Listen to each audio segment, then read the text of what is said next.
Hola, ¿cómo andan? Espero que se encuentren bien. En esta clase grabada vamos a hablar un poco más de termodinámica. Vamos a empezar con lo que es el primer principio. Antes de hacer un par de cosas primero. Eh, Quiero decir que la termodinámica es uno de los temas más bellos de la física, pero sé que también es uno de los más capaz complicados de entender, no por una cuestión matemática o algo, sino más capaz porque tiene una parte flashera, vamos a decirlo, que puede ser difícil de entender o de comprar, básicamente. Igual el segundo principio es más flashero todavía, pero lo vamos a ver recién la semana que viene, así que vamos a poco. Como veníamos hablando, siempre hablamos de sistemas o de cosas a estudiar, ahí va. Pero vamos a hablar de lo que son los sistemas termodinámicos. Es básicamente agarrar una parte del universo y estudiarla. Entonces ese sistema puede ser, como dije recién, una parte del universo o también puede ser el universo entero a estudiar. ¿Sí? Vamos a ver un dibujo así, un esquema, en base a qué me refiero con sistema. Yo acá tengo en esta figura en el medio lo que podría ser un sistema a estudiar, que puede ser tranquilamente una mesa, si quieren, un ejemplo. Pero esta mesa no está aislada en el universo, sino que esa mesa tiene un entorno alrededor, ¿sí? Ese entorno, si quieren, puede ser el comedor, si quieren, puede ser la casa, el barrio donde está la mesa. Entonces, ¿quién es el universo?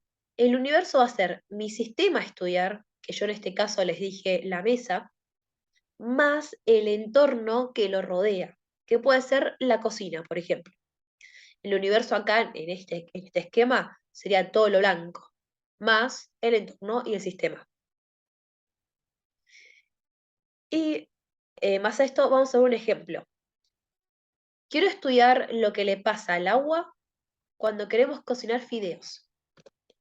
La pregunta es, ¿cuál es mi sistema a estudiar entonces? Bueno, tengo que leer de vuelta la consigna y si quiero estudiar lo que le pasa al agua, ¿sí? O sea que mi sistema a estudiar es el agua, nada más. Yo acá puse el dibujo así de forma ilustrativa, pero no se confundan. Como me dice agua, es el agua nada más. Si hubiesen dicho, ¿qué le pasa al agua y a la olla cuando queremos cocinar fideos? Ahí sí mi sistema sería el agua y la olla. Si no, no. O sea, lo que le quiero decir con esto es que el sistema depende de lo que uno quiera estudiar, básicamente. A lo que me lleva a preguntar ahora, ¿qué cosas componen al entorno en este caso nada más? Si dijimos que el agua era el sistema, entonces el entorno va a ser la hornalla, la olla, la cocina, si quieren, todo lo que rodea al agua. Y en base a los sistemas que uno quiere estudiar y en base en que la termodinámica se habla mucho de energía, nosotros, los seres vivos, somos también un sistema. Y la pregunta es, ¿en los seres vivos intercambiamos energía? Esta pregunta la hago ahora y la dejo al costado por un ratito, ¿sí? Después vamos a volver. En base a esto, a los sistemas y al tema de intercambiar energía, vamos a ver un par de clasificaciones que por lo general uno ya las conoce o las escuchó hablar alguna vez. Tenemos tres casos, ¿sí? Tres casos en donde hay un sistema en los tres con el entorno y el universo. El primer caso sería el sistema abierto. Un sistema abierto es el que puede intercambiar energía y materia con el entorno, ¿sí? Un sistema cerrado es el que puede intercambiar energía con el entorno, pero no intercambia materia con el entorno, ¿sí? Y el sistema aislado es como dice la palabra, está aislado, o sea que no intercambia ni energía ni materia con el entorno. Esto está escrito acá igual. Y en base a estas tres clasificaciones, vamos a ver un par de ejemplos. Una nube es un sistema abierto, cerrado o aislado. Este es el momento donde idealmente la persona que mira el video pone pausa, piensa la respuesta y después sigue viendo el video. Hagan eso, por favor. Es mucho más fructífero que me vean a mí dar la explicación de una sin haber pensado en la respuesta antes. Así que vamos con ello. Bueno, es un sistema abierto una nube. ¿Por qué? Porque intercambia energía y materia. ¿Cómo intercambia energía? El ejemplo más común es cuando intercambia, cuando absorbe o cede calor, por ejemplo. Si vieron los videos de transmisión de calor en la parte de radiación, todos los objetos emitimos radiación todo el tiempo, así que estamos siempre cediendo calor, digamos, ¿verdad? Al medio ambiente. Y la pregunta es, ¿cómo intercambia materia? Bueno, intercambia, por ejemplo, cuando llueve, cuando las gotas de agua que están acá adentro descienden, o cuando el vapor de agua que está en el ambiente se condensa y forma lo que es la nube. Vamos a ir con el caso del ratón vivo, que es un ser vivo, que es sobre la pregunta que hice antes. Así que, ¿qué creen? ¿Un ratón vivo es un sistema abierto, cerrado o aislado? Es un sistema abierto. Justamente si no lo fuera abierto, no estaría vivo el ratón.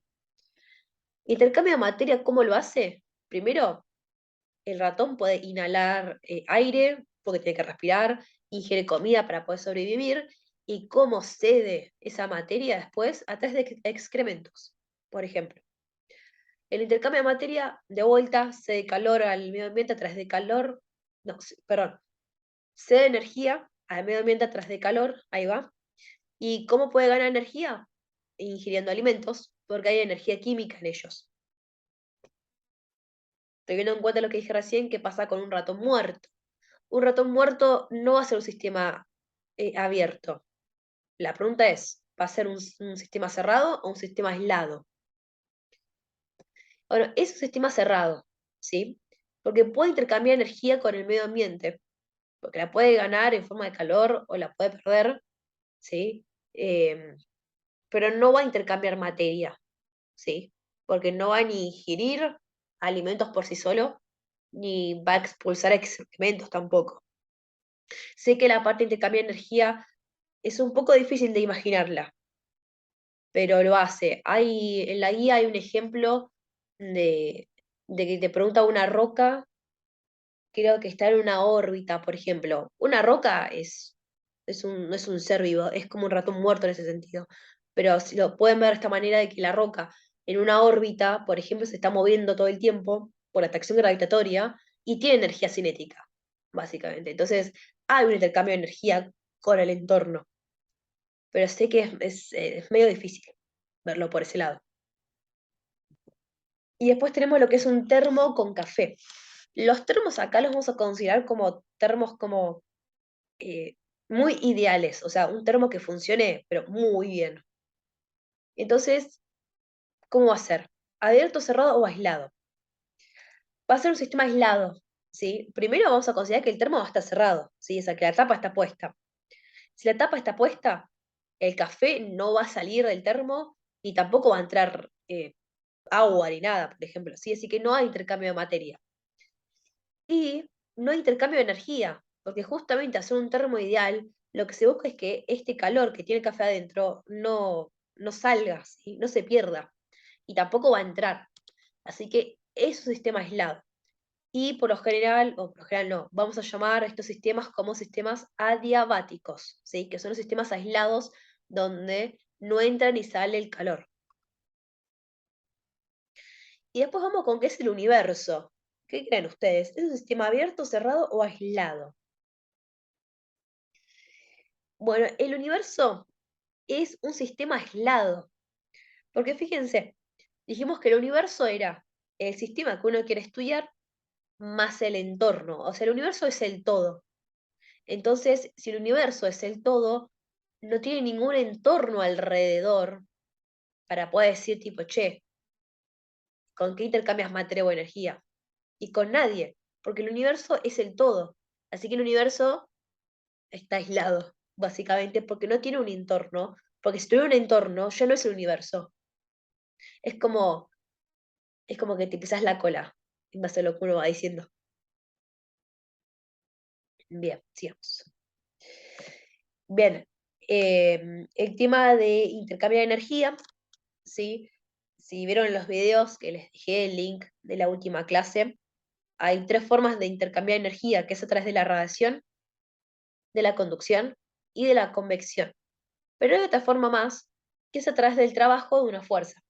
Acuérdense que el trabajo tiene unidad de Joule, o sea, no, no está tan lejos de pensar al trabajo como una forma de intercambio de energía. Habíamos visto del trabajo mecánico dos formas de calcularlo, ¿sí? Que se acuerdan que era el módulo de la fuerza, por el módulo del desplazamiento, por el coseno del ángulo de entre estas dos magnitudes. Y que esta fórmula nada más valía para las fuerzas que se mantenían constantes para un tiempo. ¿Qué pasaba cuando la fuerza no era constante, sino que variaba como se ve acá en el gráfico? Se calculaba justamente el área, acá debajo, y eso era el trabajo.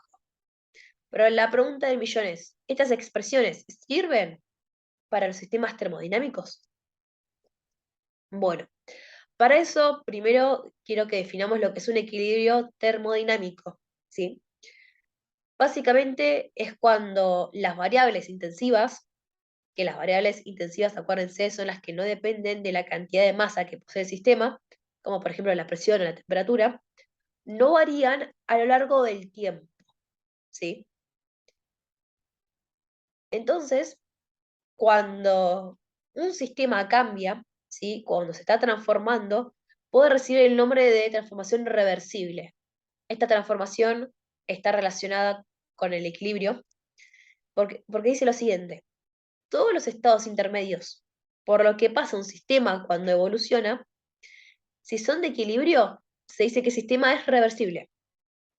Sé que ver así la definición es sumamente abstracto y pueden estar diciendo tipo, che, no te sigo, lo pueden ver de esta manera, un proceso reversible es cuando se lo puede recorrer de forma inversa, ¿sí? O sea, como que se puede ir para atrás sin generar cambios al sistema y al entorno, básicamente. Si quieren verlo con una analogía muy así, muy por arriba, eh, la película del efecto mariposa, cuando el chico podía viajar al pasado, bueno, el chico, si viaja al pasado, ¿cómo tendría que ser para que sea de forma reversible? ¿Sí? Si se acuerdan, lo que pasa en esa película o lo que pasa en todas las películas donde se viaja al pasado, es que por general uno viaja, cambia, qué sé yo, el ángulo de un cuadro de la pared porque estaba torcido y se cambia todo, ¿no? Tipo, lo que estaba en el presente antes ya no está. Bueno, justamente eso no es reversible, porque acá lo que te pongo de definición es que sí o sí lo puedes recorrer de forma inversa, pero sin generar cambios al sistema y al entorno. Entonces, ¿una transformación es reversible? Si, por ejemplo, siguiendo con la analogía de las películas, si el chico el efecto mariposa, hubiera viajado al pasado sin tocar nada, sin cambiar nada, ahí sí sería un sistema reversible. Pero por lo general el chico eso no lo hace. Así que sería un proceso o una transformación irreversible, si lo quieren ver de esa manera. Bien, entonces, teniendo en cuenta que hablamos de transformación reversible, que está estrechamente relacionado con los procesos de equilibrio, ¿sí? Que acuérdense que equilibrio es cuando las variables intensivas no cambian, ¿sí? Todo esto para hablar del trabajo, cómo se puede calcular. Y si se acuerdan, una fórmula de presión era igual a la fuerza diolaria, ¿sí? Y teniendo en cuenta que vimos que el trabajo era igual a la fuerza por el desplazamiento, acá el coseno del ángulo lo obvian, porque deben decir que es 180 grados, o que, no, que, ay, no, 180 grados no, que es 0 grados, o sea que apunta en la misma dirección estas dos magnitudes. Entonces esta fuerza la reemplazan por lo que vale, que es pasar el área para el otro lado multiplicando, que es lo que está puesto acá. Entonces hay una fórmula para el trabajo que es igual a la presión por la diferencia de volumen, ¿sí? Esto está escrito en integral. Ustedes no van a calcular integrales acá, pero yo igual les tengo que dar la fórmula por las dudas. Entonces, lo que pueden hacer es, o calculan el trabajo en base al área, debajo de la curva, ¿de qué gráfico? De la presión en función del volumen, ¿sí? Ahora vamos a ver un par de ejemplos. Ojo con esto, porque los tres ejemplos que vamos a ver son para los gases, ¿sí? Ojo, ojo al piojo, son para los gases nada más. Tengan mucho cuidado con eso. El primer caso que vamos a ver para calcular el trabajo es de un gráfico de la presión en función del volumen, pero cuando la presión es constante, ¿sí? A lo largo del volumen. Esto se llama evolución isobárica. Isobárica significa que la presión se mantiene constante. ¿Y cómo es el área de acá abajo? Es un rectángulo, ¿se acuerdan qué es? Base, que hace de volumen final, menos volumen inicial, que es lo que está acá. ¿Por quién? Por la altura, que es esta presión P. Esta fórmula la habíamos visto antes ya, no es nueva, ¿sí?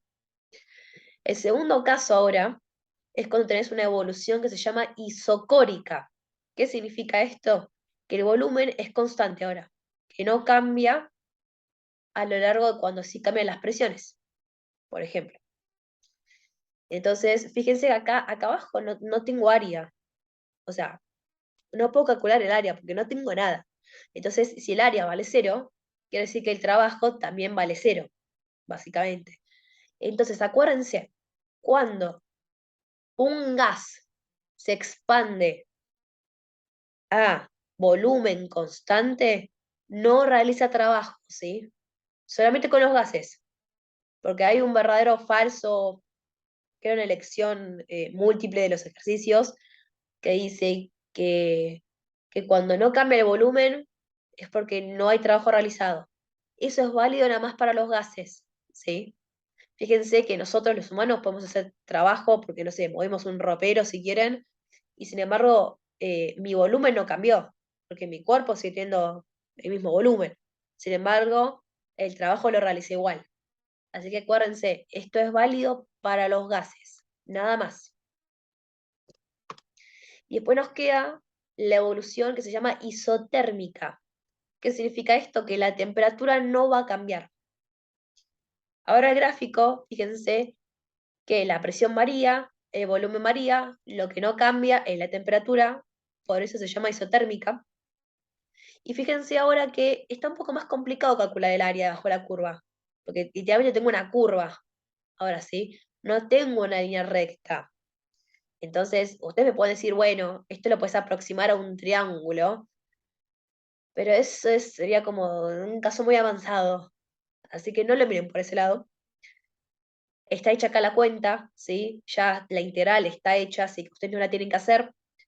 Lo que les queda por hacer es copiar esto en su machete, de que para calcular el trabajo en una evolución isotérmica, ¿sí? Va a ser igual al número de moles por la constante R, por la temperatura, por el logaritmo natural del volumen final menos no, dividido el volumen inicial, ¿sí? Y lo que nos cuenta esto es que el trabajo puede ser negativo, por ejemplo, si el gas se comprime, y esto lo pueden ver si no me creen, pongan que el volumen final vale, qué sé yo, 2 litros, cuando el volumen inicial era 5 litros, y que les queda acá 5 medios. Y el logaritmo de 5 medios va a ser un número negativo. Y el caso contrario, el trabajo va a ser positivo si el gas, ¿sí?, se va a expander. Bien, estas son como las tres formas que tienen para calcular el trabajo de los gases en estos sistemas termodinámicos, ¿sí? Bien, vamos a pasar a lo que es el primer principio de la termodinámica. Por lo general, el primer principio se lo suele conocer como la energía no se crea ni se destruye, sino que se transforma. Esta frase, por más que capaz no sabían que era del primer principio, es muy conocida. Estoy segura que por lo menos en el colegio una vez la habrán escuchado, o eso espero. Pero vamos a ver que hay un poco más detrás de esta frase. Vamos a preguntarnos primero si un vaso con agua está sobre una mesa, ¿sí? La pregunta es, ¿este vaso tiene energía? Bueno, a simple vista yo te diría que no, porque el vaso no está en movimiento, así que energía cinética no va a tener. Si tomo que la altura de la mesa es la altura cero, energía potencial tampoco va a tener para mí. Pero vamos a ver que sí, que igual el vaso tiene una energía asociada. ¿Pero por qué? Porque las energías que yo hablé recién, que era la potencial gravitatoria y la cinética, eran a nivel macroscópico, ¿sí? Pero tenemos que mirar a nivel muy chiquito, tenemos que mirar a nivel molecular, que se llama a nivel microscópico. A ese nivel sabemos que las moléculas se están moviendo todo el tiempo.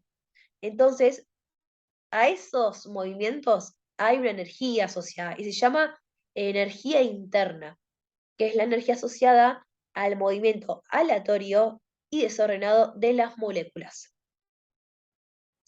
Teniendo en cuenta esta energía interna, el principio de la termodinámica nos cuenta esto. La energía interna la vamos a llamar con la letra U, ¿sí? Y si tenemos acá el delta es porque se llama variación de energía interna del sistema. Te cuento entonces el principio que la variación de energía interna de un sistema, ¿sí? Va a ser igual a ¿quién? Al calor intercambiado por el sistema más el trabajo que realiza el entorno sobre el sistema. Bien. Hay otra fórmula más que es casi igual a la anterior para el primer principio, pero lo que cambia acá es que hay un menos. Porque en vez de poner el trabajo que hace el entorno, usamos el trabajo que el sistema le hace al entorno, ¿sí? Y acuérdense que el trabajo que hace el entorno es igual al menos el trabajo que el sistema le hace al entorno. Por lo general, o por lo menos yo, voy a usar siempre esta fórmula. ¿Sí? Cambian un signo nada más, pero yo voy a usar esta. Entonces, el primer principio te cuenta que un sistema puede intercambiar energía con el entorno a través no solamente del intercambio de calor, sino también a través de un trabajo. ¿Sí? Entonces, esto fue lo que dije recién, básicamente, que el sistema puede intercambiar energía de dos formas, absorbiendo calor, que acuérdense que habíamos dicho que cuando absorbe, el Q es positivo, o cediendo calor, así que por lo tanto, este Q va a ser negativo. Y el sistema también puede intercambiar energía realizando trabajo sobre el entorno, que es positivo, o recibiendo trabajo del entorno, donde el L es negativo. Otra cosa a tener en cuenta es que la variación de energía interna se dice que es una función de estado. ¿Por qué? Porque fíjense que hace una variación, le interesa nada más el estado inicial y final. No le interesa a la variación de energía interna cómo el sistema alcanzó un estado. No le interesa simplemente. Así que la llamamos función de estado. Bien, vamos a considerar ahora un sistema y al entorno de forma simultánea. Entonces, el calor que gana el sistema va a ser igual a menos el calor que perdió el entorno. O sea, el entorno le dio calor al sistema. De forma análoga, el trabajo que el sistema le hace al entorno es igual al menos el trabajo que el entorno le hace al sistema. Y teniendo en cuenta el primer principio, que la fórmula era delta U, o el triángulo, que no lo puedo poner así con el teclado, la variación de energía interna es igual a Q menos L.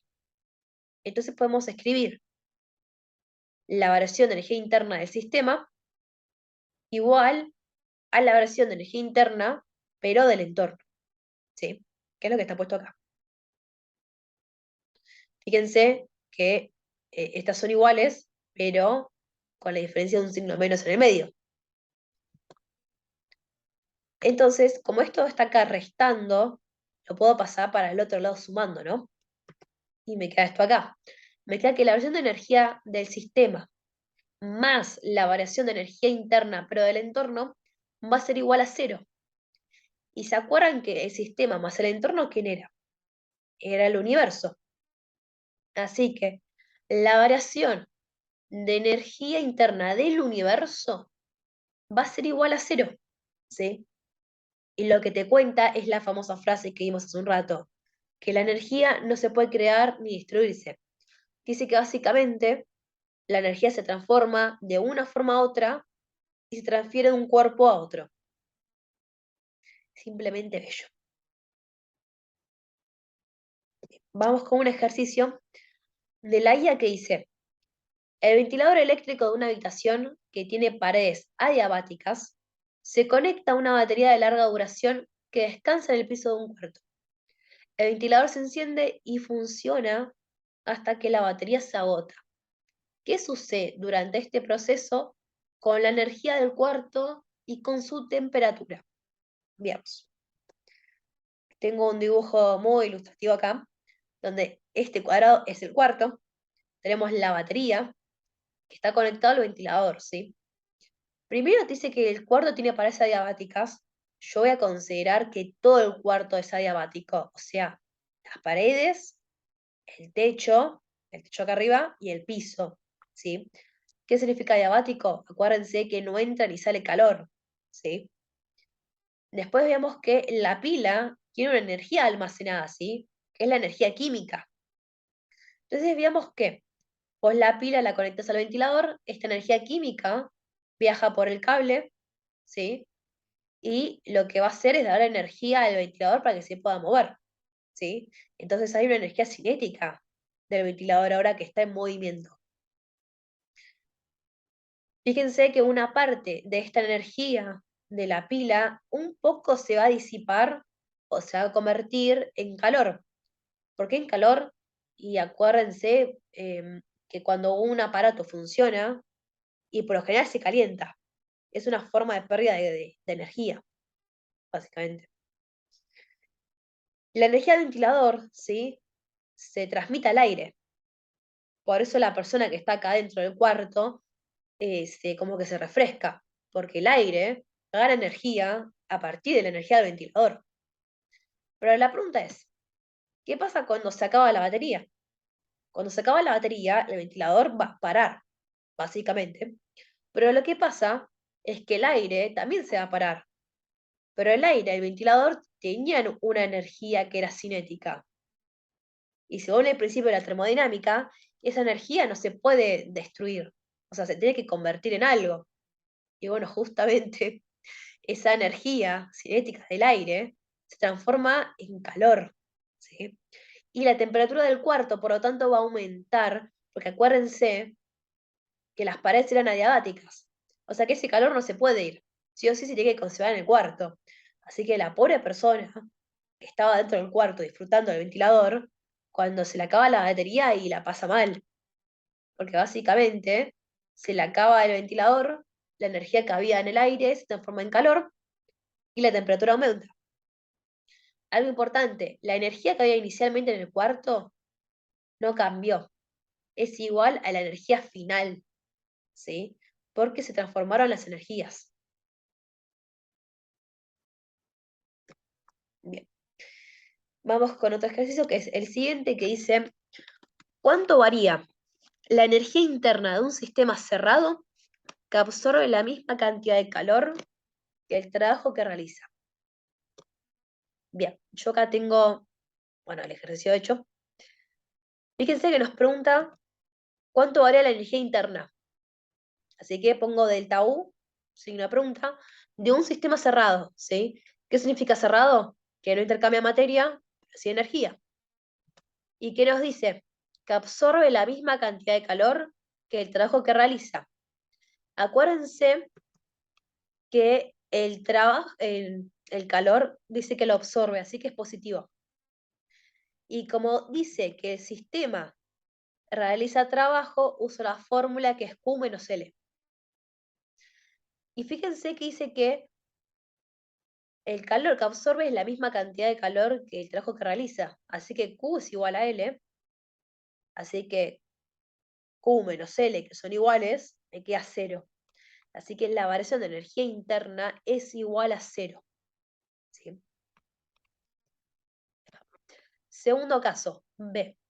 Un sistema cerrado recibe 100 joules de calor y realiza 125 joules de trabajo sobre el medio exterior.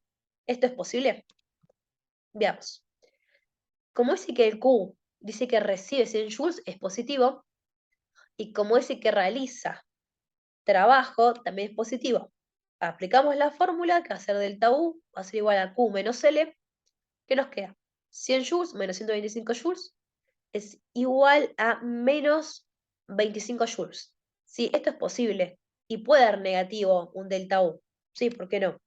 Lo único que queda decir es que sí, es posible, pero a expensas de que la variación de energía interna te quede negativo. Pero sí es posible. El C. ¿Cuánto varía la energía interna de un sistema cerrado que no realiza trabajo y que cede en forma de calor 1000 calorías al medio exterior? Ojo ahora porque la cosa cambia. Primero que el trabajo es cero, porque dice que no realiza, y ahora el calor es negativo, ¿sí? Porque dice que cede al medio ambiente.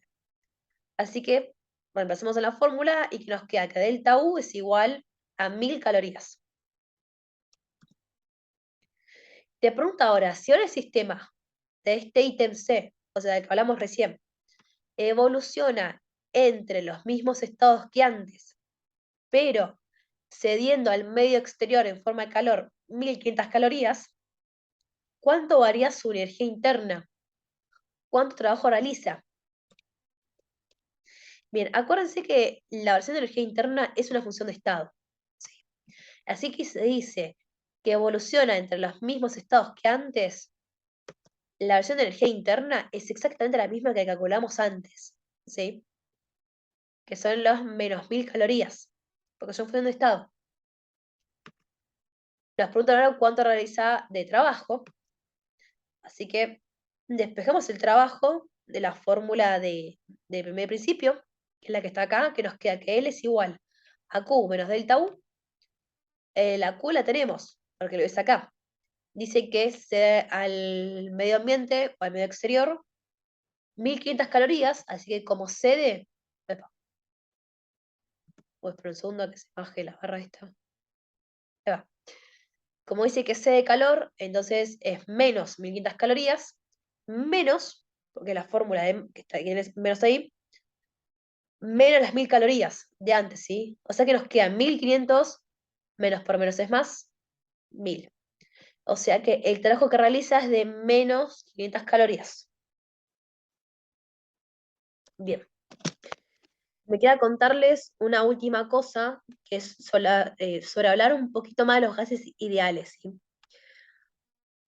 Hubo un pequeño experimento que consistía de todo un recipiente adiabático que tenía dos partes, en donde en esta parte de acá hay un gas ideal adentro, ¿sí?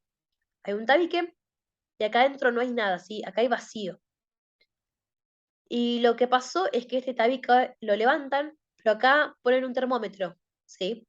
De este lado del recipiente.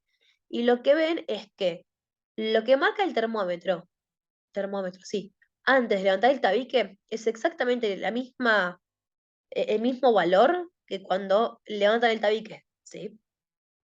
O sea que lo que demuestra es que la temperatura es la misma antes y después de la expansión del gas. Bien, fíjense que el gas no va a hacer trabajo. Acuérdense que el gas no hace trabajo porque lo hace en contra del vacío. Acá sí, no hay una presión. Acuérdense que la fórmula para el trabajo de un gas era L igual a la presión por un delta de volumen. Acá la presión no hay, porque hay un vacío.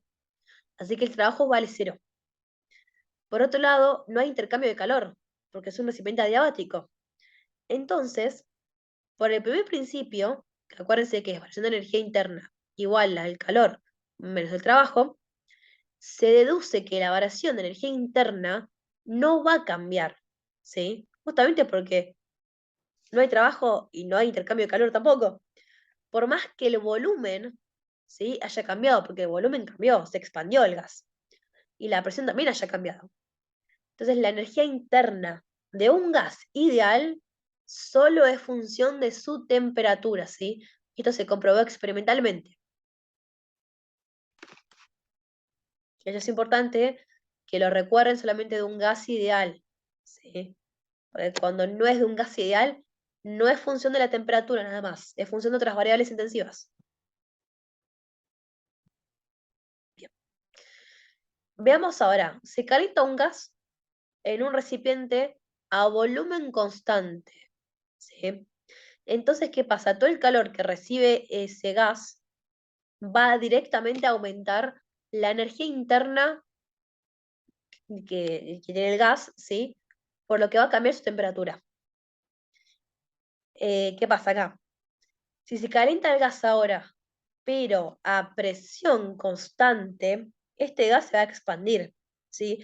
Así que como se expande, cambia el volumen y por lo tanto hace un trabajo. O sea que la forma de intercambio acá de las energías va a cambiar, porque solo una parte de ese calor absorbido se va a invertir en aumentar la energía interna, ¿sí? Entonces lo que nos cuenta esto es que se necesita más calor por mol para aumentar la temperatura de un gas si es a presión constante. Básicamente porque a presión constante va a realizar trabajo. A volumen constante no realiza trabajo. Acuérdense eso de un gas ideal.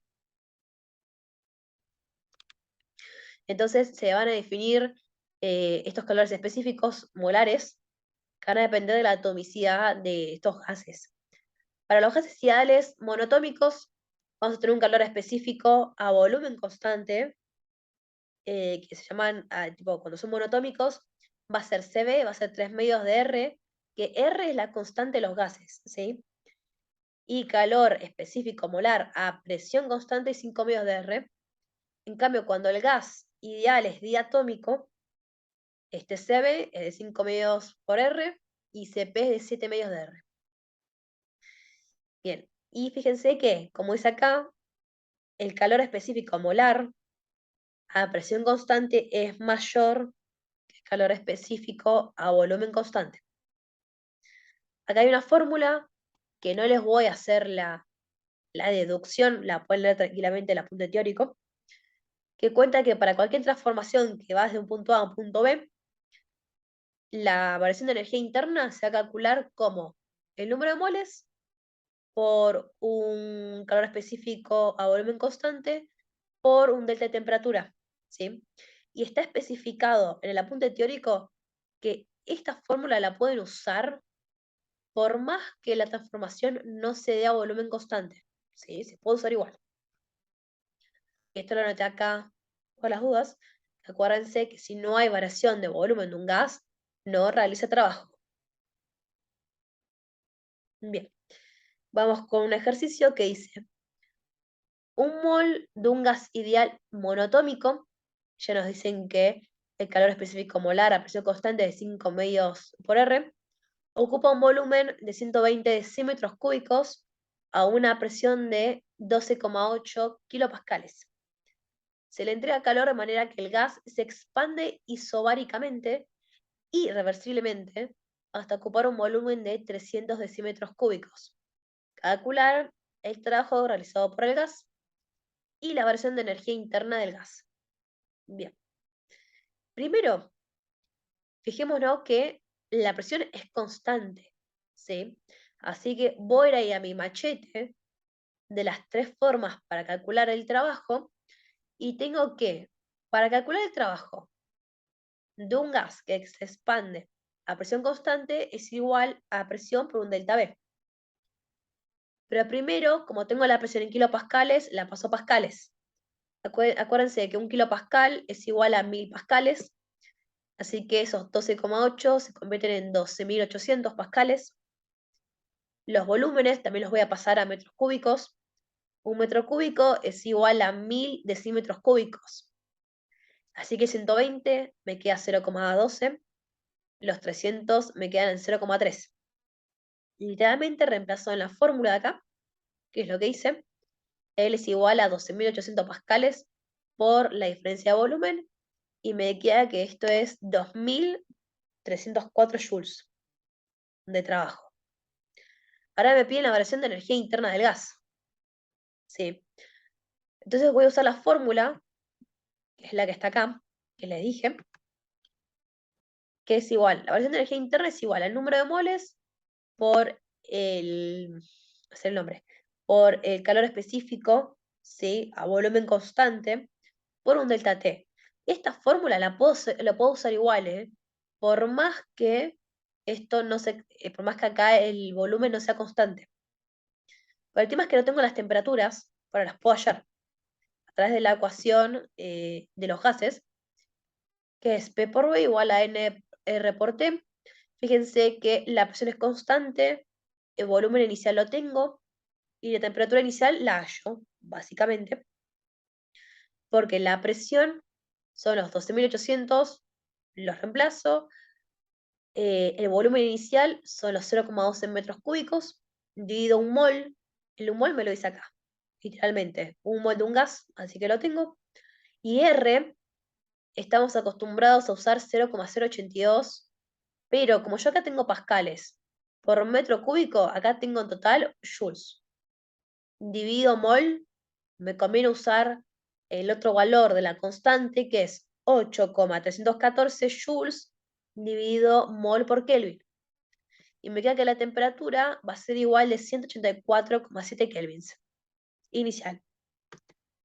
Hago lo mismo con la temperatura final, y lo único que me cambia en la fórmula cuando reemplazo es que el volumen final es 0,3, y me queda entonces que la temperatura final es igual de 461,8 kelvins.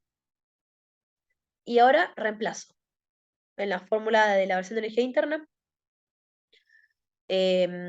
El calor específico de volumen es de 3 medios por R por un mol por el delta T, y hallo que la versión de energía interna es igual a 3.454,4 joules.